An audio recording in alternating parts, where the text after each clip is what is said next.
सीताराम जानकी वल्लभ सीताराम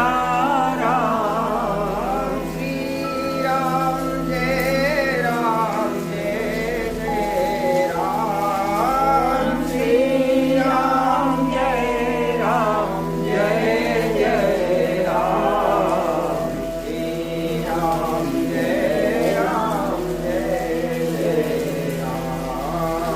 श्री राम जय राम जय जय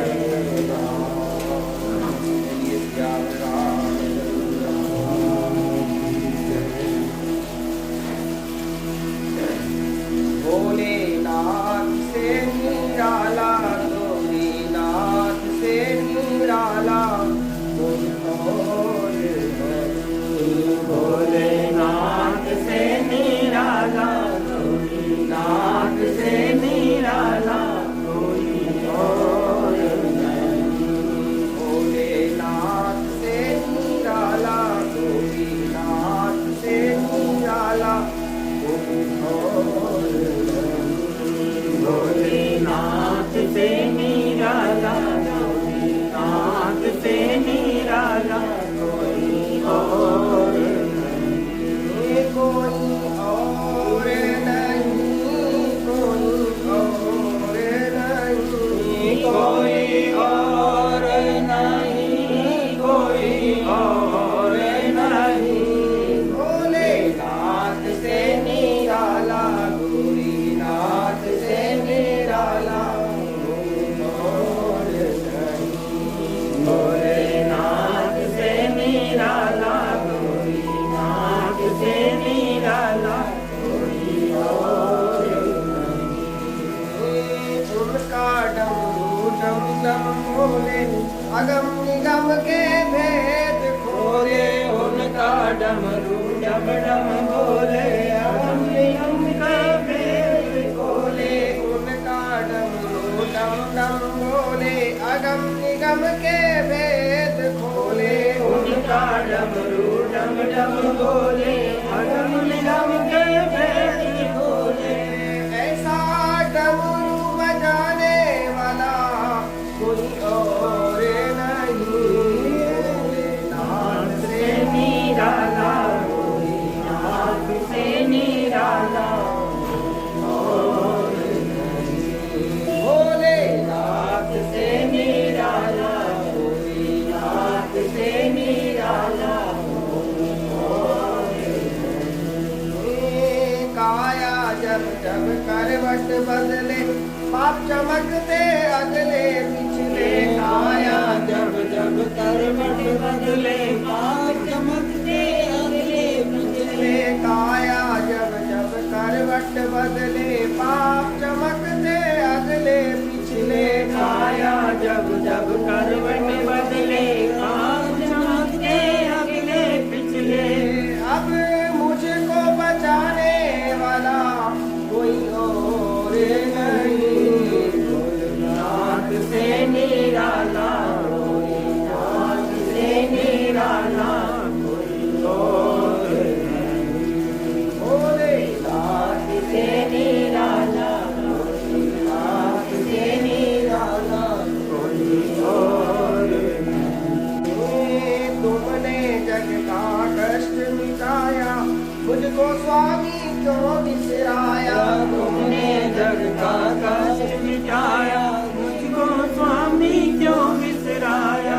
तुमने जग का कष्ट मिटाया मुझको स्वामी क्यों बिसराया। तुमने जग का कष्ट मिटाया मुझको स्वामी क्यों बिसराया। ऐसा भक्तों का रखवाला कोई और नहीं। भोलेनाथ से निराला गोपीनाथ से निराला कोई और नहीं। भोलेनाथ से निराला गोपीनाथ से निराला कोई और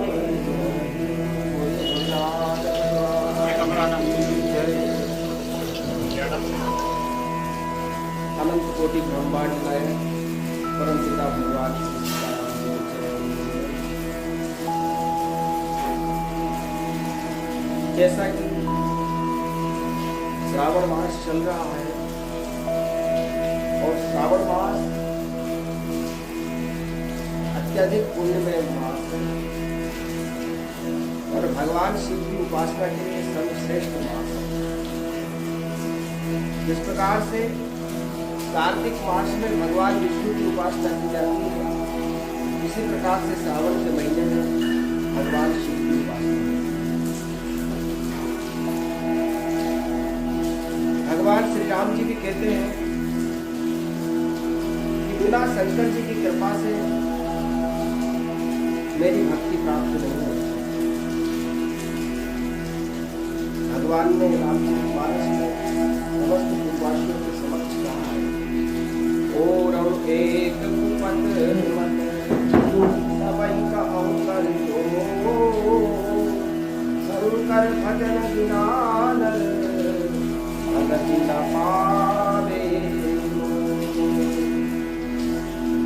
बिना शंकर जी की कृपा से भगवान की भक्ति नहीं होती, ऐसा शास्त्रों में वर्णन है। तो मन में ये विचार हुआ कि श्रावण मास जो है इसमें क्यों ना भगवान शिव की आराधना की जाए। भगवान शिव की आराधना तो हम लोग करते हैं, पर भगवान शिव जी का चरित्र, वैसे तो रामचरितमानस में शिव विवाह आता है, पर इसके अलावा भी और क्या क्या चरित्र है, उस चरित्र का अगर पुराणों के माध्यम से जानना है तो शिव महापुराण में समस्त शिव जी की कथा आती है। ऐसा विचार हुआ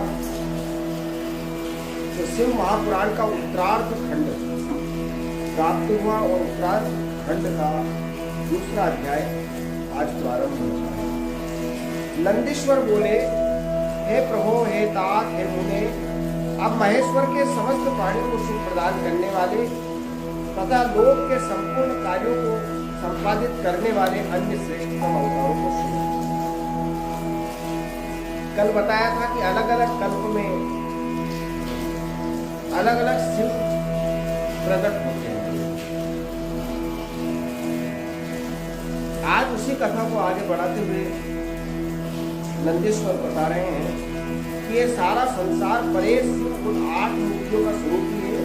उस मूर्ति समूह में व्याप्त होकर विष्णु इसी प्रकार स्थित है जैसे सूत्र में पिरोई हुई मैया। सर्व, भाव, रुद्र, उग्र, हेम, पशुपति, ईशान और महादेव, ये शंकर की 8 मूर्तियां हैं।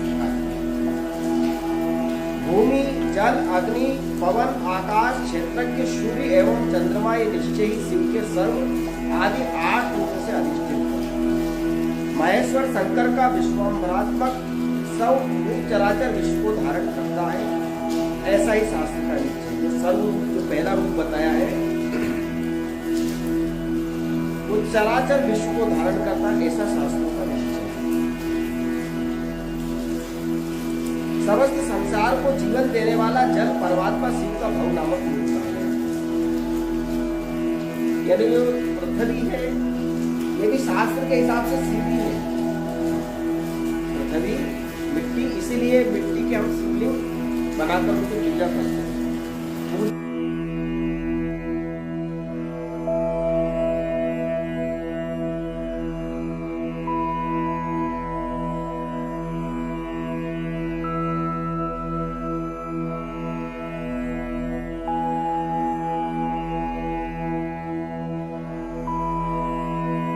पार्थिव नायो, अन्य देवताओं की मिट्टी की पूजा कहीं नहीं की जाती, सिर्फ शिव जी की करते हैं अधिकतर। और जल भी शिव का भव नामक रूप है। शिव जो है भव नामक रूप है, जो प्राणियों के भीतर तथा बाहर गतिशील रहकर विश्व का भरण पोषण करता है और स्वयं भी स्पंदित होता रहता है। सज्जनों द्वारा उसे उग्र स्वरूप परमात्मा शिव का उग्र रूप कहा गया है। भीम स्वरूप शिव का सबको अवकाश देने वाला सर्वव्यापक तथा आकाश आत्मक भीम नामक रूप कहा गया है। वह महाभूतों को भेदन करने वाला है। जो सभी आत्माओं का अधिष्ठान है, समस्त क्षेत्रों का निवास स्थान है और पशु पास को काटने वाला है, इसे पशुपति का रूप जानना चाहिए। सूर्य नाम से जो विख्यात होकर संपूर्ण जगत को प्रकाशित करता है और आकाश में भ्रमण करता है, वह महेश का ईशान नामक है। जो अमृत के समान किरणों से युक्त होकर चंद्र रूप से सारे संसार को आप्यायित करता है, महादेव शिव जी का वह रूप महादेव के नाम से। और परमात्मा शिव का 8वां रूप आत्मा है, जो अन्य सभी मूर्तियों की अपेक्षा सर्वव्यापक है। इसलिए ये समस्त चराचर जगत शिव का ही स्वरूप है। जिस प्रकार वृक्ष की जड़ को सींचने से उसकी शाखाएं पुष्ट होती है, उसी प्रकार शिव का शरीर संसार शिवार्चन से पुष्ट होता है। इसमें शिवार्चन किया जाता है, इससे पूरे संसार का कल्याण होता है। और इसलिए शिव अगर देखा जाए तो शिव शब्द का अर्थ ही कल्याण, शिव शब्द का अर्थ ही कल्याण। जिस प्रकार इस लोक में पुत्र पौत्रादि के प्रसन्न होने पर पिता प्रफुल्लित हो जाता है, उसी प्रकार संसार के प्रसन्न होने से शिव जी प्रसन्न होते हैं। यदि किसी के द्वारा इस किसी भी शरीरधारी को कष्ट दिया जाता है तो मालूम अष्टमूर्ति शिव का ही अरिष्ट किया गया है, इसमें संशय नहीं। अतः अष्टमूर्ति रूप से सारे विश्व को व्याप्त करके सर्वतोभावे स्थित परम कारण रुद्र शिव का सर्वभाव से भजन करें। हे सनत कुमार, हे विधिपुत्र, इस प्रकार मैंने आपसे शिव के प्रसिद्ध 8 स्वरूपों का वर्णन किया है। अपना कल्याण चाहने वाले मनुष्य को सभी के उपकार में निरंतर रूपों की उपासना करना चाहिए। तीसरा अध्याय प्रारंभ होता है। नंदीश्वर बोले, हे तात, हे महाप्राज्ञ, अब मैं ब्रह्मा जी की मनोकामनाओं को पूर्ण करने वाले शिव के उत्तम अर्धनारीश्वर नाम के रूप का वर्णन कर रहा हूँ, उसे सुने। ब्रह्मा जी के द्वारा विरचित समस्त प्रजाओं का जब विस्तार नहीं हुआ, तब उस दुख से व्याकुल हुए चिंतित रहने लगे। तब आकाशवाणी हुई, आप मैथुनी सृष्टि करें। ये सुनकर ब्रह्मा जी ने मैथुनी सृष्टि करने का निश्चय किया। उस समय शिव जी से स्त्रियां उत्पन्न नहीं हुई थी, अतः ब्रह्मा जी मैथुनी सृष्टि करने में समर्थ नहीं थे। शिव के प्रभाव के बिना इन प्रजाओं की वृद्धि नहीं होगी, ऐसा विचार करते हुए ब्रह्मा जी तप करने को उद्यत हुए। पार्वती रूप परम शक्ति से संयुक्त परमेश्वर शिव का हृदय में ध्यान करके ये अत्यंत गति से महान तपस्या करने लगे। इस प्रकार की उग्र तपस्या से संयुक्त हुए वो स्वयं ब्रह्मा पर थोड़े समय में शिव जी प्रसन्न हो गए। उसके पश्चात भगवान हर अपनी पूर्ण चैतन्यमयी ऐश्वर्यशालिनी तथा सर्व काम प्रदायिनी मूर्ति में निविष्ट होकर अर्धनारीधर का रूप धारण कर ब्रह्मा जी के पास गए। ये ब्रह्मा जी परम शक्ति से संपन्न उन परमेश्वर को देखकर दंडवत प्रणाम कर हाथ जोड़े हुए उनकी स्तुति करने लगे। इसके बाद देवादिदेव विश्वकर्ता महेश्वर ने अत्यंत प्रसन्न हो मेघ के समान गंभीर वाणी में सृष्टि के लिए ब्रह्मा जी से कहा। ईश्वर बोले, वत्स, हे महाभाग, हे मेरे पुत्र पितामह, मैं तुम्हारे समस्त मनोरथ को यथार्थ रूप से जान गया हूँ। प्रजाओं की वृद्धि के लिए तुमने इस समय तपस्या की है और उस तपस्या से मैं संतुष्ट हूँ और तुम्हें इच्छित वरदान दे रहा हूँ। परम उदार एवं स्वभाव से मधुर ये वचन कहकर भगवान शिव ने अपने शरीर के वाम भाग से देवी पार्वती को अलग किया। शिव से अलग हुई पृथक रूप से स्थित उन परम शक्ति को देखकर विनीत भाव से प्रणाम करके ब्रह्मा जी से प्रार्थना करने लगे। ब्रह्मा जी बोले, हे शिव, आपके पति देवादिदेव शिव जी ने सृष्टि के आदि में मुझे उत्पन्न किया और उन्हीं परमात्मा शिव ने सभी प्रजाओं को मुक्त किया। हे शिव, उनकी आज्ञा से मैंने अपने मन से सभी देवताओं आदि की सृष्टि की, किंतु बार बार सृष्टि करने पर प्रजाओं की वृद्धि नहीं हो रही है। इसलिए अब मैथुन से होने वाली सृष्टि करके ही मैं अपनी समस्त प्रजाओं की वृद्धि करना चाहता हूँ। आपसे पहले शिव जी के शरीर से स्त्रियों का अविनाशी समुदाय उत्पन्न नहीं हुआ था, इसलिए मैं उस नारी कुल की सृष्टि करने में असमर्थ था। सभी शक्तियाँ आपसे ही उत्पन्न होती है, इसलिए मैं परम शक्ति स्वरूपा आप अखिलेश्वरी से प्रार्थना कर रहा हूँ। हे शिवे, हे माता, इस चराचर जगत की वृद्धि के लिए नारी कुल की रचना का सामर्थ्य प्रदान करें। हे शिवप्रिय, आपको नमस्कार है। हे वरदेश्वरी, मैं आपसे एक अन्य वर की प्रार्थना करता हूँ, मुझ पर कृपा कर उसे प्रदान करें। हे जगन्माता, आपको नमस्कार है। हे सर्वज्ञ, हे अंबिके, इस चराचर जगत की वृद्धि के लिए आप अपने एक सर्वसमर्थ रूप से मेरे पुत्र दक्ष की कन्या के रूप में अवतरित हो। ब्रह्मा जी के द्वारा इस प्रकार याचना करने पर ऐसा ही होगा ये वचन कहकर देवी परमेश्वरी ने ब्रह्मा को वह शक्ति प्रदान की इस प्रकार ये स्पष्ट है कि भगवान शिव की परम शक्ति में शिवा देवी विश्वात्मिका स्त्री पुरुष आत्मिका है और उन्होंने अपनी मोहों के मध्य से अपने ही समान कांति वाली एक दूसरी शक्ति का सृजन किया। उस शक्ति को देखकर देवताओं में श्रेष्ठ कृपा सिंधु जिलाकारी महेश्वर ने हर हंसते हुए जगत माता से कहने लगे, शिव जी बोले, हे देवी, परमेष्ठी ब्रह्मा ने तपस्या के द्वारा आपकी आराधना की, अतः आप प्रसन्न हो जाए, प्रेम पूर्वक उनके सारे मनोरथ को पूर्ण करें। तब उन देवी परमेश्वर ने शिव जी की आज्ञा से उद्धारी कर ब्रह्मा जी के प्रार्थना अनुसार दक्षिण होना स्वीकार किया है। हे मुने, इस प्रकार ब्रह्मा को अपार शक्ति प्रदान कर वे शिवा शिव जी के शरीर में प्रविष्ट हो गई और प्रभु शिव भी अंतर्धान हो गए। उस समय इस लोक में सृष्टि कर्म में स्त्रियों को हाथ प्राप्त हुआ। तब वे ब्रह्मा जी बहुत प्रसन्न हुए और मैथिली सृष्टि होने लगी। इस प्रकार मैंने आपसे शिव जी के अत्यंत उत्तम और सज्जनों का परम मंगल प्रदान करने वाली इस अर्धनारी और अर्धनर रूप का वर्णन कर दिया। जो इस निष्पाप कथा को पढ़ता है, सुनता है, वह इस लोक में सभी सुखों को भोगकर परम गति को प्राप्त कर लेता है। इस प्रकार से नारी की उत्पत्ति हुई और नारी की उत्पत्ति होने के बाद फिर ये सृष्टि का क्रम आगे बढ़ा। इसलिए शंकर जी को और माता पार्वती को जगत पिता और जगत माता कहते हैं। इस प्रकार से तीसरा अध्याय हुआ। चौथा अध्याय 12वां कल्प, जो वर्तमान में जो कल्प चल रहा है, श्वेत 12 कल्प, वही कल्प के बाद अब इस कथा में है। नंदीश्वर बोले, हे सनत कुमार, हे सर्वज्ञ, आप शंकर जी के जिस सुखदायक चरित्र को हर्षित होकर रुद्र ने ब्रह्मा जी से प्रेम पूर्वक कहा, उस चरित्र को सुने। शिव जी बोले, हे ब्रह्मन, वराह कल्प के 7वें मन्वंतर में संपूर्ण लोगों को प्रकाशित करने वाले भगवान कल्पेश्वर, जो तुम्हारे परपोत्र हैं, व्यवसत मनु के पुत्र होंगे। हे विधे, हे ब्रह्मन, उस समय लोगों के कल्याण के लिए तथा ब्राह्मणों के हित के लिए मैं प्रत्येक द्वापर युग के अंत में अवतार ग्रहण करूंगा। इस प्रकार क्रमशः युगों के प्रवृत्त होने पर प्रथम युग में, चतुर्युग के प्रथम द्वापर युग में जब स्वयं प्रभु नामक व्यास हो गए, तब मैं ब्राह्मणों के हित के लिए उस कली के अंत में पार्वती सहित श्वेत नामक महामुनि के रूप में अवतार दूंगा।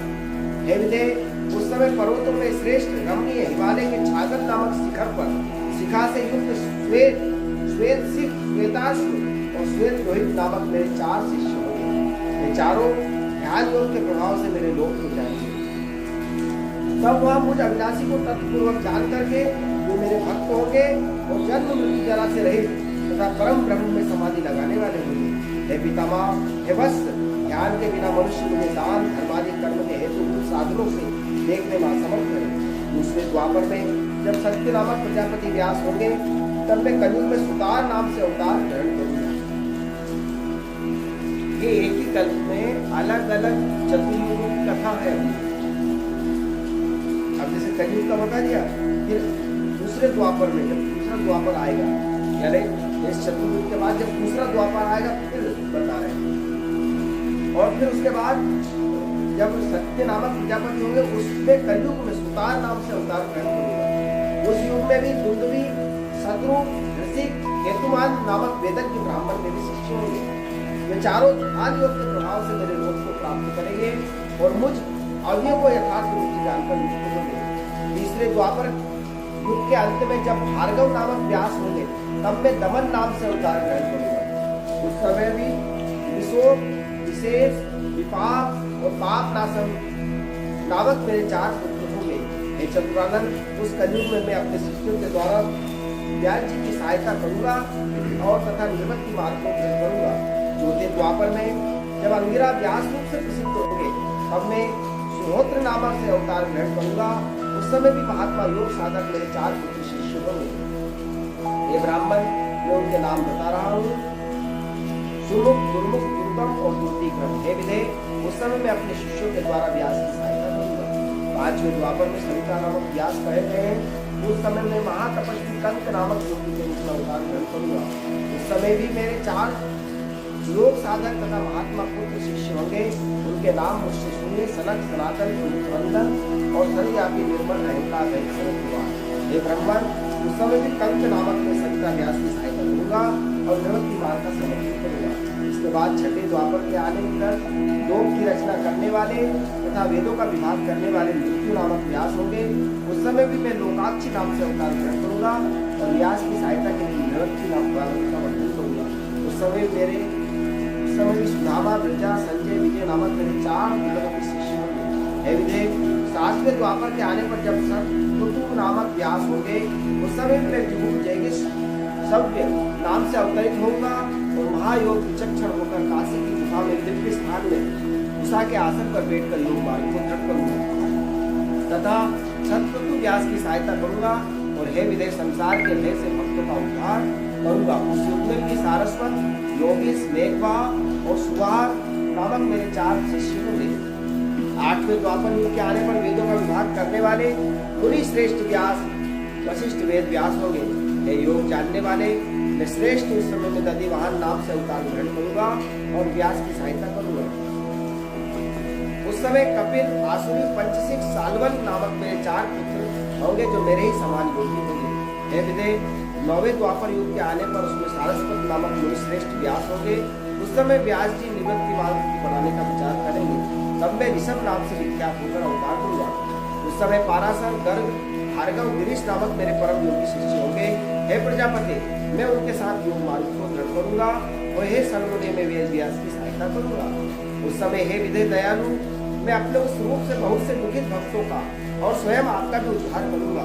हे विजय, मेरा वह ऋषभ नामक अवतार योग मार्ग का प्रवर्तक, सारस्वत व्यास के मन को संतुष्ट करने वाला, अनेक प्रकार की लीला को करने वाला होगा। मेरे उस अवतार ने भद्रायु नामक राजकुमार को, जो विष के दोष से मर गया तथा जिसके पिता ने त्याग दिया, यह पुनः जीवित कर दिया। उस राजकुमार के 16 वर्ष का होने पर मेरे अंश से उत्पन्न ऋषभ पुनः शेषा उसके घर गए।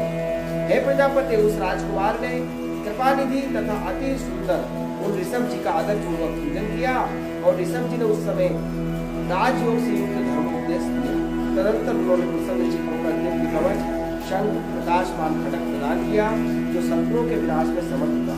तदंतर 3 वर्षर उन महात्मा ऋषभ जी ने उसके अंगों में भस्म लगाकर कृपा पूर्वक 12,000 हाथियों का बलि से प्रदान किया।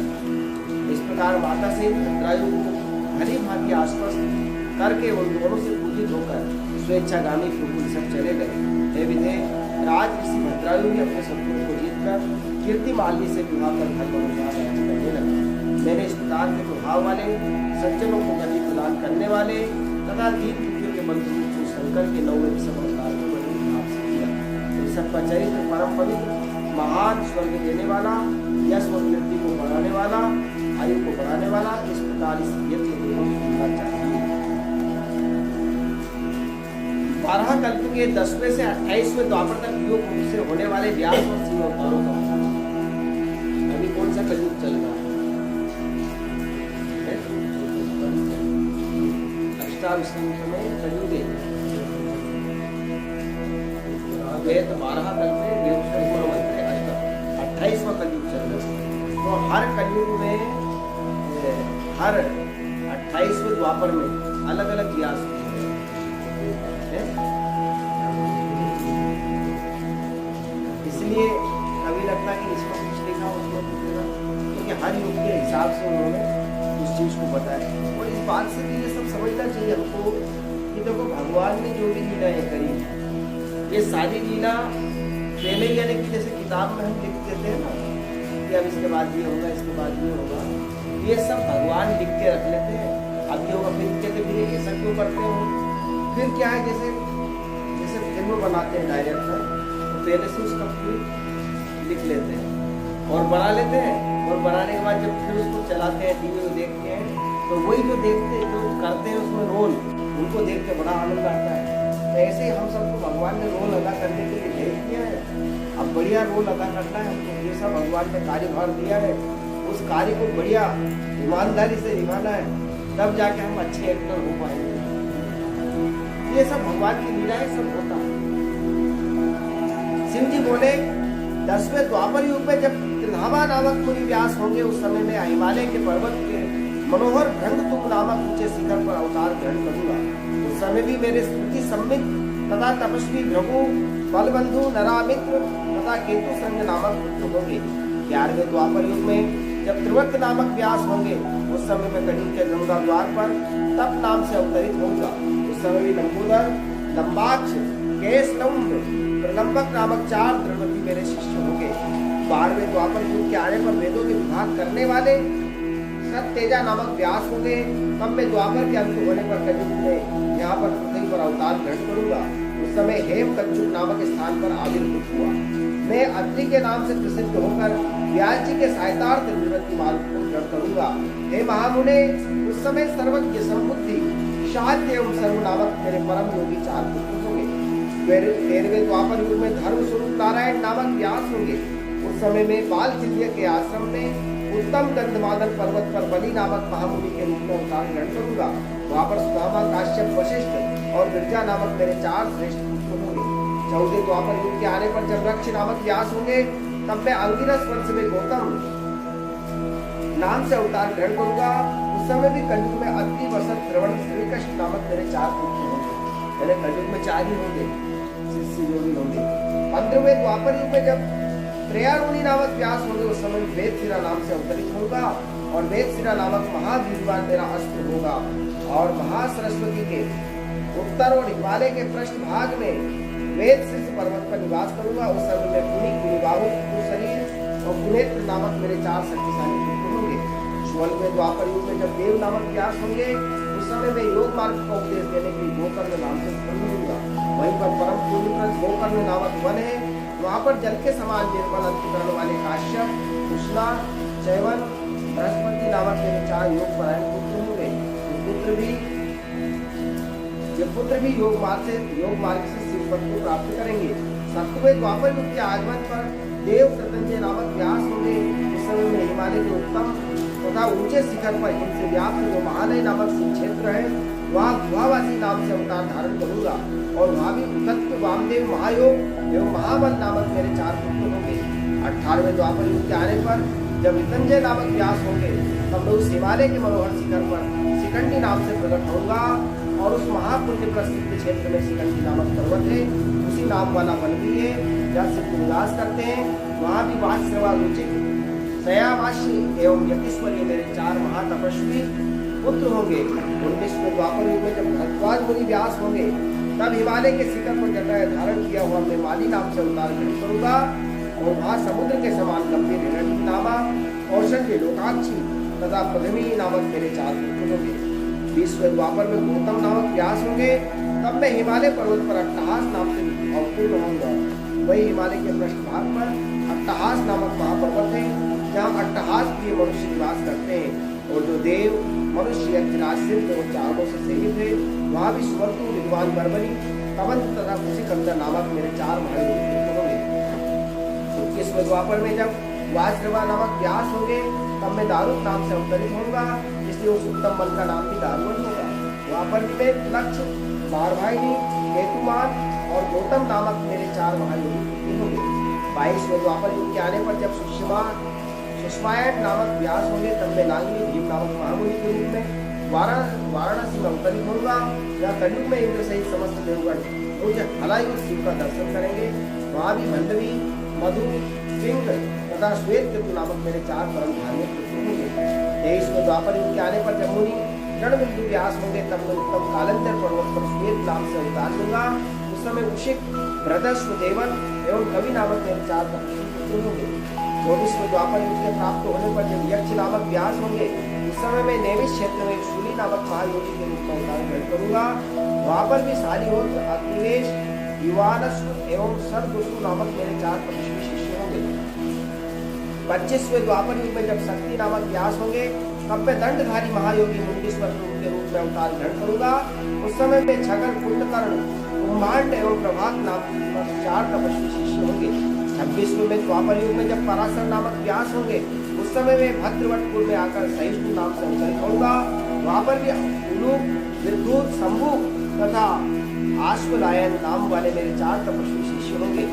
27वें द्वापर युग में जब जातुकर्णी नाम के व्यास होंगे, उस समय में प्रभास तीर्थ में आकर सोम शर्मा नाम से प्रकट होगा। और वहाँ पर भी अक्षपात, कुमार, उलूक एवं मत्स्य नामक मेरे 4 तपस्वी शिष्य होंगे।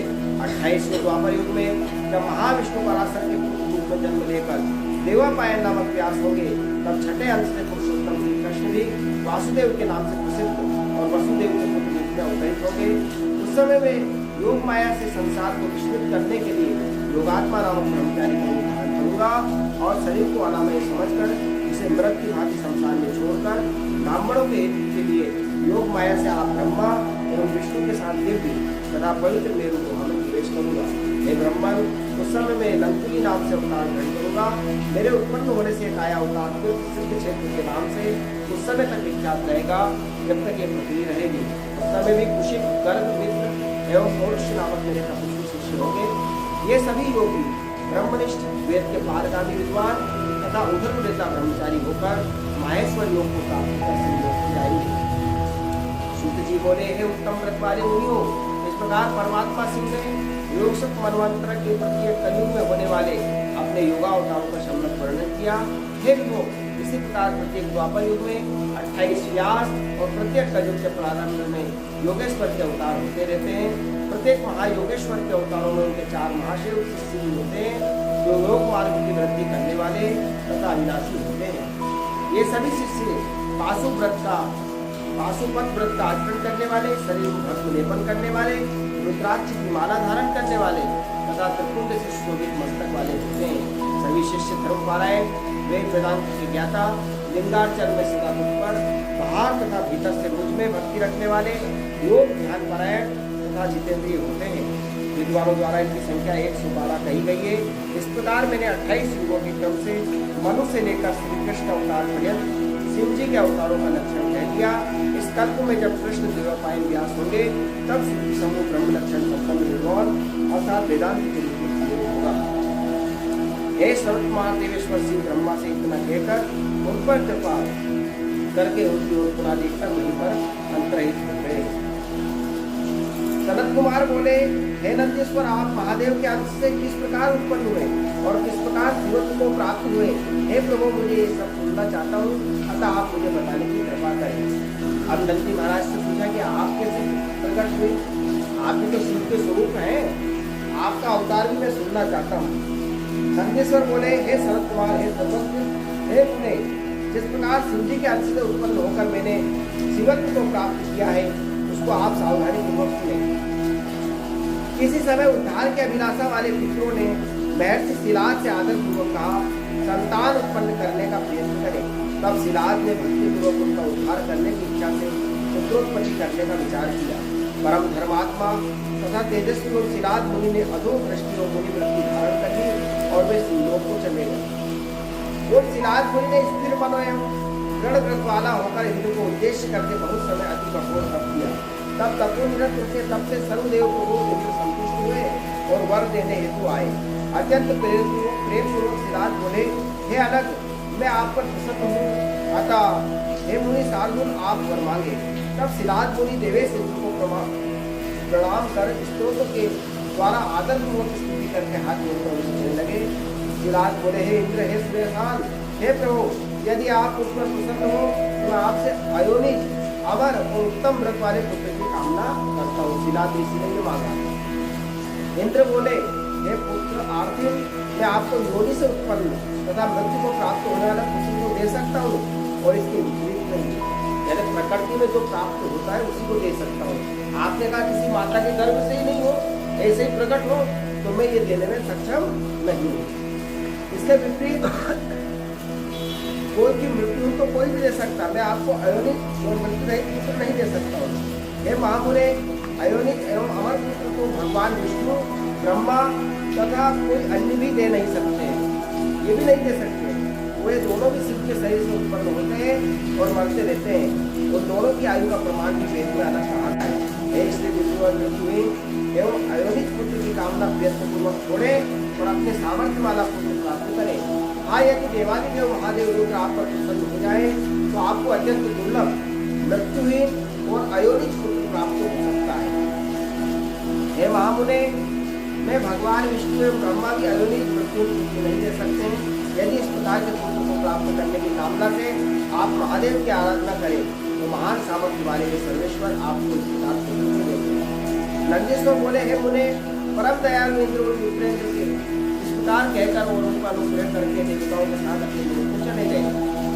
वरदाता इंद्र के चले जाने पर वे सिलाद मुनि महादेव की आराधना करते हुए अपनी तपस्या से शिव को प्रसन्न करने लगे। इस प्रकार रात दिन तत्परता पूर्वक तपस्या करते हुए उन सिलाद मुनि के दिव्य 1000 वर्ष एक क्षण के समान बीत गए। ये आश्चर्यजनक है, यानी इतना तपस्या में मन था कि उनको समय समय मालूम नहीं पड़ा।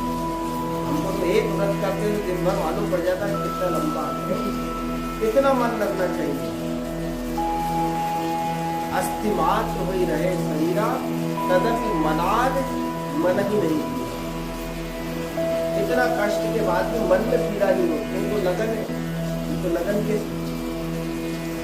उनका समस्त शरीर वज्र सूची के समान मुख वाले एवं अनन्यान के बुद्धि पान करने वाले लाखों किलो से तथा वल्मीक से ढक गया। फिर बैठे रहे तो लाखों किलो ने उनके ऊपर शरीर पे यानी कि मिट्टी चढ़ा दी, खा लिया, खोखला कर दिया। उनका शरीर त्वचा रुधिर एवं मांस से रहित हुआ पर नहीं उठते। या तो एक मच्छर खा जाए तो आगे पीछे हो जाए कि भैया ये लगाओ वो लगाओ ये करो पर तो भी विचलित नहीं हुए। उनके शरीर की त्वचा रुधिर मांस से रहित हो गया। भावी में स्थित उन मुनि श्रेष्ठ की हड्डियां ही कीड़े खाएंगे तो हड्डी बचेगी तो क्या बचेगा। तब शिव जी ने प्रसन्न होकर उन्हें दिव्य गुणों से युक्त अपना दिव्य शरीर दिखलाया, जिसे कुटिल बुद्धि रखने वाले नहीं प्राप्त कर सकते। यानी जब तक कुटिल बुद्धि रहेगी जब तक वो भगवान का वो दिव्यता प्राप्त नहीं होगी। ये प्रमाण हर जगह पाया जाता है। रामायण में भी बहुत सरल भाषा में लिखा है कि निर्मल मन जन सो पावा और मोहि कपट छल छेद न भावा। और यहाँ भी लिखा है कि जो शरीर है, जो भगवान ने दिव्य अपना शरीर दिखाया, उसे कुटिल बुद्धि रखने वाले कभी प्राप्त नहीं कर सकते। तब सभी देवताओं के स्वामी सूर्यधारी शिव ने देवताओं के 1000 वर्ष से तप करते हुए उन सिलाद मुनि से कहा, मैं आपको वर देने आया हूँ। शिव जी स्वयं आए और महासमाधि में नींद में महामुनि सिलाद भक्ति के अधीन रहने वाले शिव जी की उस वाणी को नहीं सुन सके। तब शिव जी ने अपने हाथ से मुनि का स्पर्श किया। तब मुनि श्रेष्ठ सिलाद ने अपनी तपस्या छोड़ी। हे मुने, तदंतर नेत्र खोलकर पार्वती सहित शिव का दर्शन प्राप्त कर शीघ्रता से आनंद पूर्वक प्रणाम करके सिलाद मुनि उनके चरणों में गिर पड़े। तत्पश्चात प्रसन्न चित्त में सिलाद कंधा झुकाकर हाथ जोड़कर हंस के कारण गदगद वाणी में परमेश्वर की स्तुति करने लगे। तदंतर प्रसन्न हुए देवादिदेव त्रिलोचन भगवान शिव ने उन मुनि श्रेष्ठ सिलाद से कहा, मैं आपको वर देने आया हूँ। हे महामते, इस तपस्या से आपको क्या करना है, मैं आपको सर्वज्ञ तथा शास्त्रार्थ वेता पुत्र दे रहा हूँ। तब यह सुनकर सिलाद ने शिव जी को प्रणाम करके हर्ष के कारण गदगद वाणी से उनका कहा, हे महेश्वर, यदि आप मुझ पर प्रसन्न हैं और वर देना चाहते हैं तो मैं आपके समान ही अयोनिज जैसे आप प्रकट हुए हो, जैसे शंकर जी प्रकट हुए। शंकर जी कैसे, ना तो कोई माता से हुए ना कोई पिता से हुए। जैसे ही मैं बच्चा चाहता हूँ तो किससे प्रकट किया, अपने आप प्रकट हो।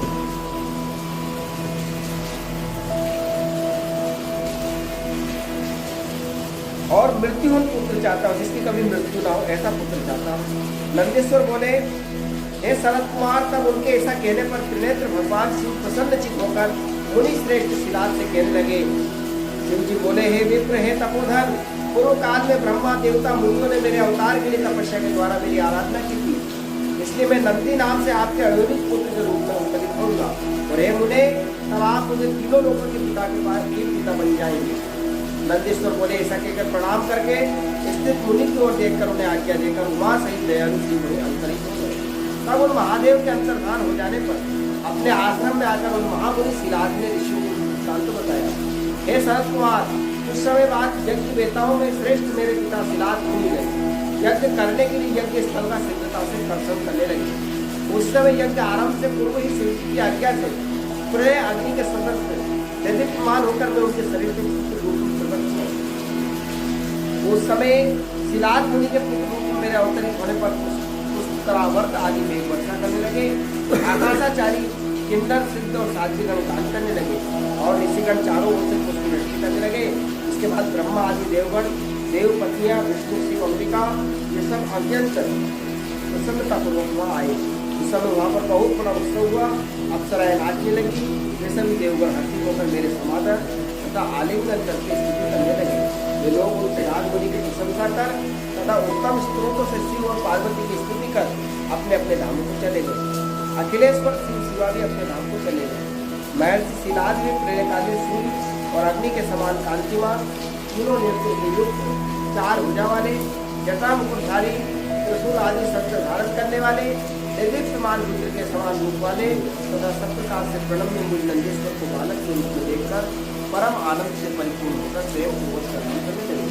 शिलाद बोले, हे सुरेश्वर, आपने मुझे आनंदित किया है, अतः आपका नाम नंदी होगा। इसलिए आनंद स्वरूप आप प्रभु जगदीश्वर को मैं प्रणाम करता हूँ। नंदीश्वर बोले, हे सरकुमार, पिताजी और महेश्वर को भली भांति प्रणाम करके मुझे साथ लेकर सिद्धतापूर्वक परम सिद्धि में चले गए।